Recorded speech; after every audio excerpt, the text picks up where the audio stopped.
शिवसेनेला मुस्लिम देशभक्तांची मतं मिळाली। डोम कावळ्यांची कावकाव सुरू झाली आहे।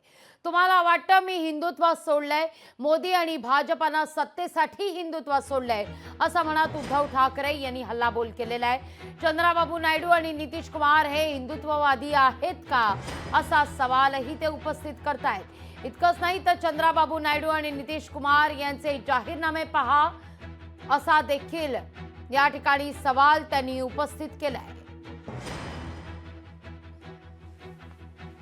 संविधान वाचवण्यासाठी आणि देशातली लोकशाही वाचवण्यासाठी सर्व देशभक्तांनी आम्हाला मतं दिली असतील तर आम्ही हिंदुत्व सोडले, आम्ही मुसलमानांच्या बाजूने लागलोय असं जर भाजप म्हणत असेल तर माझं स्पष्ट आणि ठाम मत आहे की नरेंद्र मोदी आणि भाजपाने सत्तेसाठी हिंदुत्व सोडलेलं आहे। हा माझा स्पष्ट आणि ठाम आरोप आहे। संविधान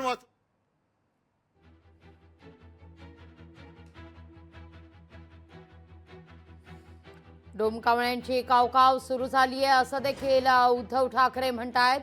तुम्हाला वाटतं मी हिंदुत्व सोडलंय का असा सवाल देखील त्यांनी उपस्थितांना या क्षणी उपस्थित केलेला आहे।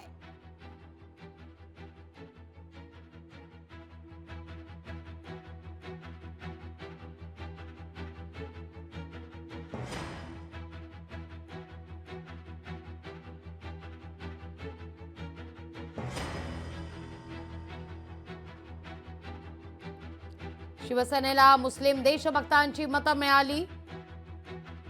चंद्राबाबू नायडू आणि नितीश कुमार यांचे जाहीरनामे पहा आणि किंबहुना पंतप्रधान नरेंद्र मोदी यांनी आंध्रात जाऊन थेट सांगावं आपण चंद्राबाबू नायडू यांचा जाहीरनामा या ठिकाणी संमत करतोय असं देखील उद्धव ठाकरे म्हणाले आहेत। मुंबईतल्या 4 जागा कशा गेल्या हे देखील माहिती आहे। उभाटासमोर 13 जागा लढल्या, त्यापैकी 7 जागा जिंकल्या।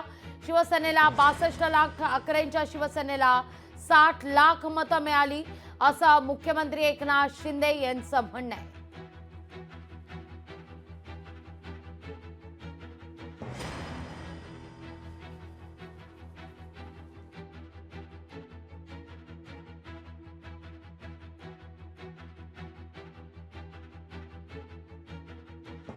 मग मिंदे जे बोलले की शहरी नक्षलवाद हुकुमशाही तोडा मोडा फोडून टाका आणि लोकशाही वाचवा, हा प्रचार हा नक्षलवाद वाटतो तुम्हाला? लोकशाही मराठी ऐका, पहा, जागरूक रहा।